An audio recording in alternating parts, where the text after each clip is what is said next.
O panoorin natin to ha. PCO. Press conference. Si ano na naman, si Yusek Claire ha. Ako, sigurado to may banat na naman sa mga Duterte itong hayop nitong kupal. O, panoorin natin to ha. With the calls for the president to step down and be held accountable, not just from the camp of the Dutertes, but from progressive groups as well. There are sentiments that the president is at his weakest right now. Your thoughts on that po? At his weakest? Ito ba bang panahon na to? Na siya po ang nagpaimbestiga? Hanggang ngayon po, maraming ginagawang aksyon para mapanagot ang dapat na mapanagot. Ang dami na po na napaaresto, marami na po rin Daming napaaresto. Ganong karami ha? Eh, puro mga ano naman yan eh. Kontraktor, hayop kayo. kinasuhan, marami na po na naibalik na pondo. Ito ba yung weakest na masasabi natin? Meron na pong kilala, mga ma-impluwensyang tao na ngayon ay nakakulong na. Merong maumpluensyang tao na ngayon nakakulong na. Sino? Nakulong ba si Tambaloslos? Hayop ka, kupal ka. Tigas talaga ng mukha mo. Ah, eh, kasama yan si Tambaloslos. Hanggang ngayon di pa makasuhan kasi. Pag kinasuhan yan, sigurado isisigaw niya ang pinsan niyang bangag. Nakasabwat din. Kaya pinapatagal yung kaso yung kay Tambaloslos na hayop na yan ha. Tingnan natin ha. Kung si Tambaloslos makasuhan, ha, pipiyok yan ha. Kagaya ni Saldi. Saldi ko, dinikdik niyo ng gusto, pumiyok ha. Ang mga utos sa kanya, si Saldi at si Bangag, ha? Ngayon naman, si Tambaloslos, pag kinasuhan niyo yan, sigurado yung amo mong Bangag, ha? Isisigaw niyang mastermind. Eh, mastermind naman talaga yung hayop na yan, eh. Pirma ng pirma, hayop ka. Ha? Di mo alam? Nakadroga siguro yan, kaya na pirma ng pirma eh. Bangag daw eh, sabi niyang ate niya ha. Sabi ni Amy Marcos, buong pamilya, adik, hayop ka talaga. Tigas talaga ng mukha mo. Hayop ka, kupal ka talagang. Yusik ka talaga, hayop ka. Yan pa po ba ang sinasabi natin at his weakest? Madali po kasi sumigaw na bumaba sa pwesto. Pero kung papaano papalakarin at pamumunuan ang gobyernong ito kapag bumaba ang Pangulo. Kung ayaw niya bumaba, di okay lang. Kasi sabi ni Atty. Guanzon,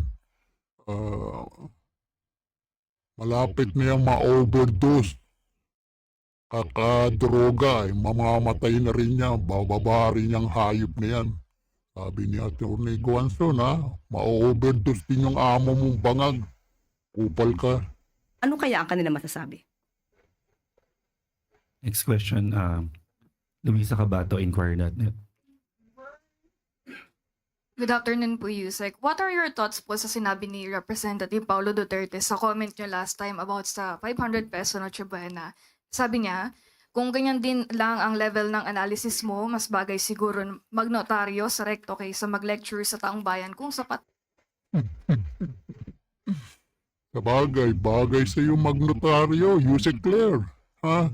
Parang kulang ang mga abogadong nagnotaryo dyan sa sa Quiapo. Yan, sa immigration, sa City Hall. Bagay sa'yo yan, Yusek. Ha? Notaryo na lang ang gawin mo. O kaya pagkatapos ni Bangag, kasi wala ka na. Pag natapos na yung 3 years pa, saan ka pupulutin? Di magnotaryo ko na lang. Mas maganda sa immigration, ha? Kasi madalas ako mag-immigration ako. Immigration, madalas ako dyan. Nagnonotaryo ako dyan, ha? Nagpapagawa. Kahit hindi ko nakikita yung abogado. Ayop na yung notaryo na yan. Hindi mo nakakita yung notaryo, ha? Yusek Claire, advice ko sa iyo, pagkatapos mong term ni bangag na amo mo, magnotaryo ka na lang, ha? Mas bagay sa iyo. Upal ka. Ba ang 500 para sa Noche Buena? Actually, nabasa po natin mismo yung kanyang media release. At Kita mo yung pagmumukha. Oh. Galit na galit, oh. Iyak na eh. Notaryo. Bagay sa iyo, hayop ka, kupal ka. nabanggit din po niya, maliban po sa kanyang ganyang klase ng pananalita, nabanggit din po niya patungkol sa konsensya. So, siya pa po ba ang magsasalita tungkol sa konsensya? Hindi po ba ang kanyang sariling ama? Kita mo, sabi ko na nga eh. Si Tatay Digong, dinala nga sa Hague eh. Kasama pa rin niya sa ano mo, press kung hayop ka, kupal ka. Parang hindi ka masaya pag walang Duterte, ha? O sige, Ang umamen na he killed people. Sino po ba ang may kakilala na hitman at kayang magpa-liquidate? o sino? Di yung tatay ni Bangog, Marcos Sr. Di ba marami rin pinatay yan nung Marcelo, hayop ka? Kupal ka talaga, ha? Yung Marcos Sr., ha? Yung Marcelo, ha? Di ba maraming pinatay ang hayop na yan, ha? Magsalita ka. Kala mo malinis yung bangag mong amo, hayop ka? At sino rin po ba ang umamin na hindi gumagalang sa human rights? Oh.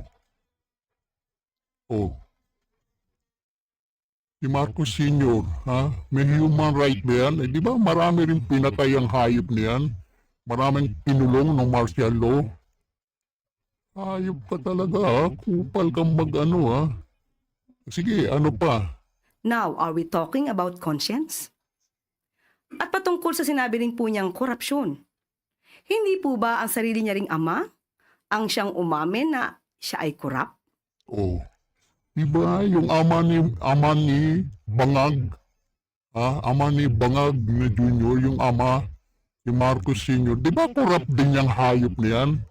Ha? Buwa kang inamong hayop kang kupal kang magsalita. Ha? Di ba yung mga tinakbo sa Sweden?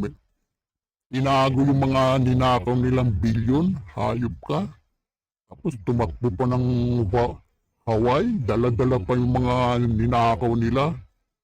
Hayop ka talagang kupal ka talaga, ha?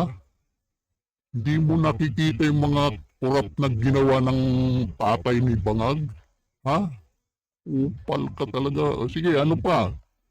So, sino kaya ang nakinabang sa korupsyong inamin ng sarili niyang ama? O sino nakinabang sa corrupt ng Marcos Sr.? Kung sino pa? Di yung Bangag, yung anak. Diba? Ngayon minanan niya yung kurakot.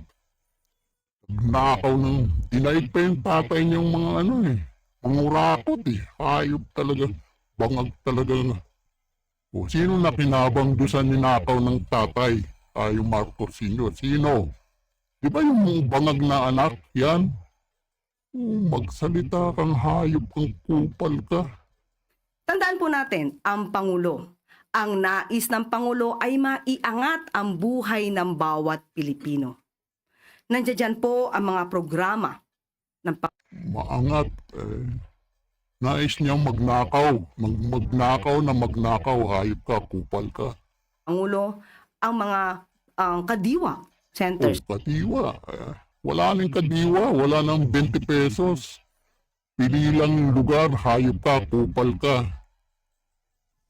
Pili lang lugar yung 20 pesos. Wala na nga akong nakikita eh. Hayop ka, kupal, pinagmalaki mo naman yung 20 pesos. Kadiwa ng Pangulo, 20 pesos kada kilo na bigas. Walang gutom program at iba pa. Walang gutom. Pumunta ka sa Quiapo, ha? Doon sa kalsada, maraming natutulog. Ha? Maraming nagpapalimos. Hayop ka, walang gutom. Kupal ka talaga, ha?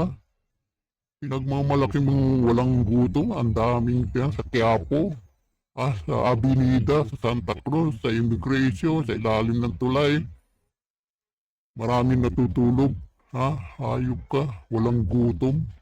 Isang beses kung kumain na lang yung mga hayop, ay naku, hayop ka talagang kupal ka magsalita. Ayusin mo, ha? So alam natin, hindi lamang sa halaga ng 500 nagwawakas ang gusto ng Pangulo para maiangat ang buhay ng Pilipino. Ang pinag-uusapan lamang po sa 500 ay kung kaya.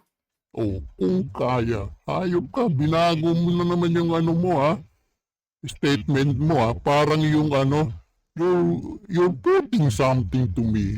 Sabi mo kay Malu, Tikiya, you're putting something to me.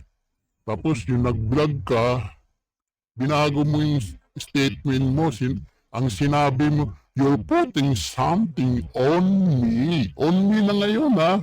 Bobo ka talaga sa English. Ha? Bobo ka talaga. Mahihina ka. Kaya susunod, huwag ka nang mag-English. On me na yung sinabi mo. Yung inaway mo si Malutikia, to me ang sabi mo. Nung nag-vlog ka, on me ang sinabi mo. Ayop ka talaga, ha? Kupal ka talaga. Kung kaya. Maski na po ang isang eksperto katulad po ni Steve Kua ng Philippine Amalgamated Supermarkets Association Incorporated ay nagsabi rin po at umayon sa DTI. Ang pinag-uusapan po dito ay kung kaya. Kung kaya, kupal ka talaga. Namo, sabi ni Abante.